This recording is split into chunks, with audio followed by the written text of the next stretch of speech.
Is eating vegan natural? If you're eating a diet that consists of 100% forage or hunted foods, congratulations, you're eating natural. But do I think that that's the healthiest thing?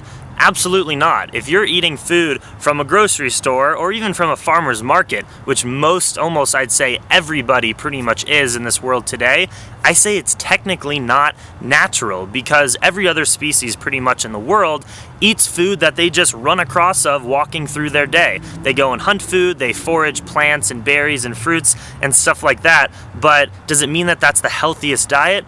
No, agriculture is definitely technology, but it's a gift, and it's a gift for our health as well. I'd say a typical modern vegan diet for most people who are looking to eat healthy looks like this.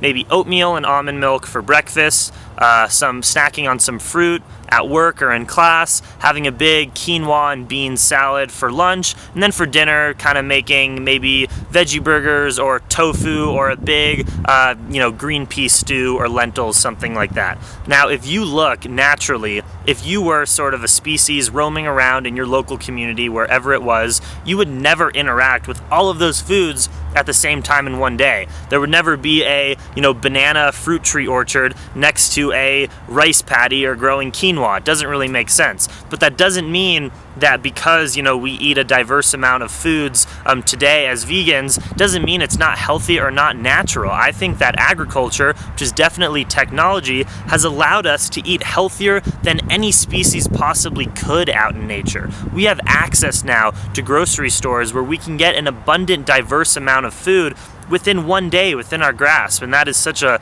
blessing, such a gift that we've been able to do that. And on the flip side, there's a lot of people, mainly in sort of the paleo low-carb community, that say eating local and eating natural, that's the number one priority we need to have. And if you're doing that, let's say you're living here in Colorado, there's people that could be eating naturally, eating pretty much no fruit throughout the winter because it doesn't grow, eating a few things like broccoli, collard greens, and beets that grow in the winter, and then eating tons of animal products, cattle, chicken, beef, things that they can, grow and farm naturally throughout the winter here in the mountains. But does that mean it's healthy even if they're eating more naturally and local than eating a banana fruit-based diet?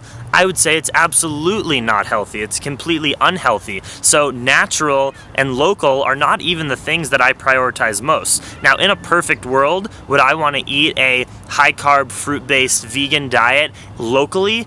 Absolutely. That's the number one, which is why I have tons of friends and you see people that are moving to places like Hawaii and the tropics where they can eat the natural human diet. We evolved from the tropical rainforest eating high water content fruits and vegetables, and through technology and through us getting smarter as a species, we were able to pretty much take over the world and live wherever we want. But does that mean that it's necessarily the healthiest thing to do? I'd say absolutely not. But does it also mean that we all need to move to the tropics right away?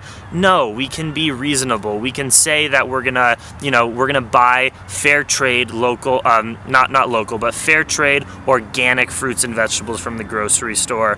We can make conscious choices in the summer to buy predominantly from a farmer's market. So this lifestyle is not about being perfect.